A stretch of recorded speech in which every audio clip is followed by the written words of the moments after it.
Assalamualaikum warahmatullahi wabarakatuh.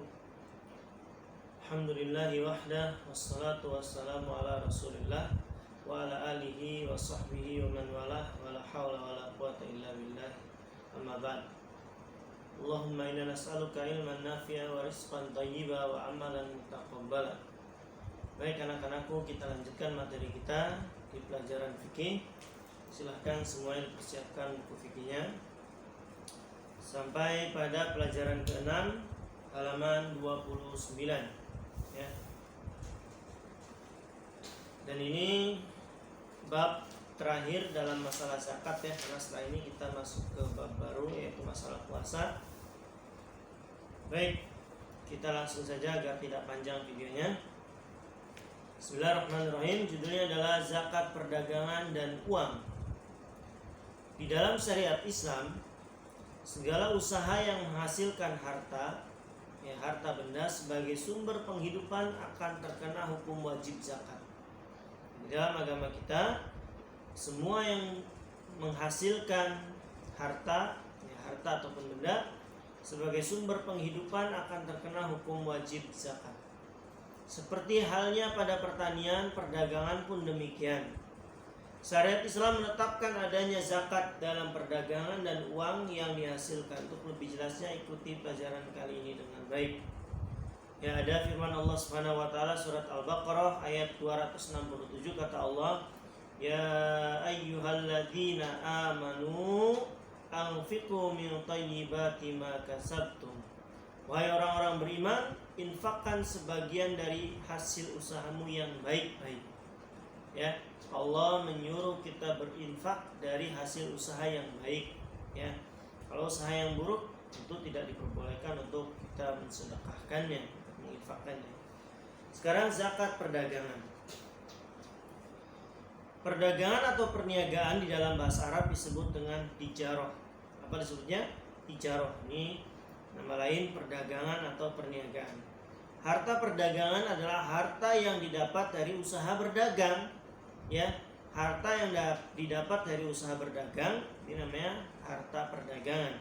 Seperti toko, yang punya toko, punya warung, punya pabrik, termasuk juga jenis usaha perdagangan lainnya yang hasilnya dapat dinilai dengan uang.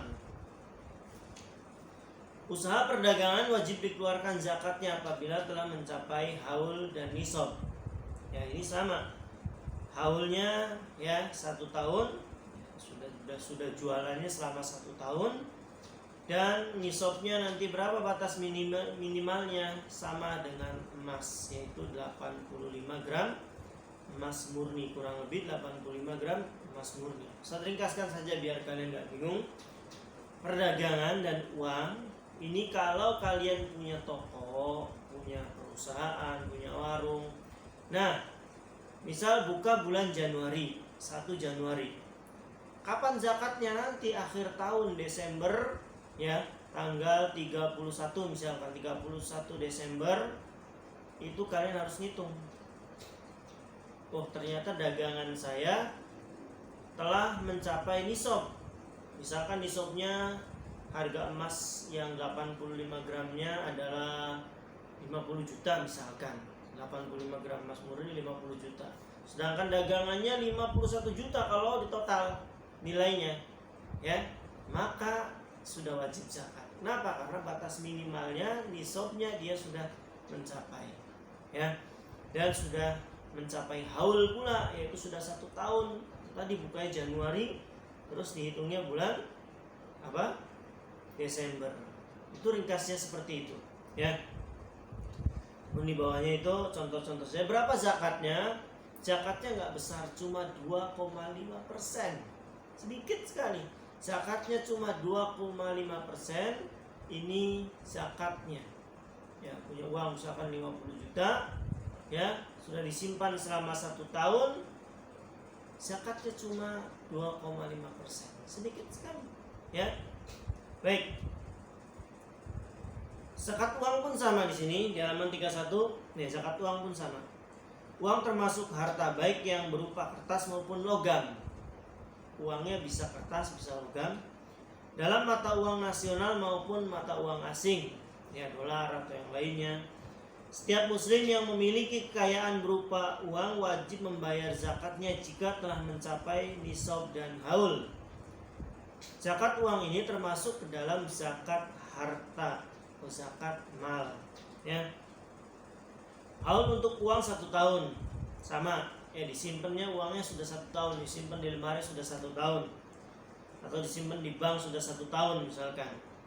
Adapun nisabnya seharga 85 gram emas, sama tadi.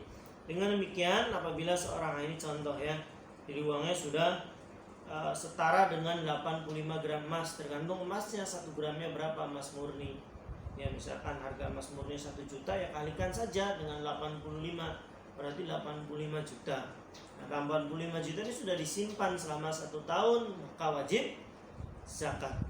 Zakatnya berapa tadi? 2,5%. Gampang insya Allah hitungnya. Baik. Hikmah zakat sekarang yang terakhir. Apa itu hikmah zakat? Atau apa sih hikmahnya zakat untuk semuanya?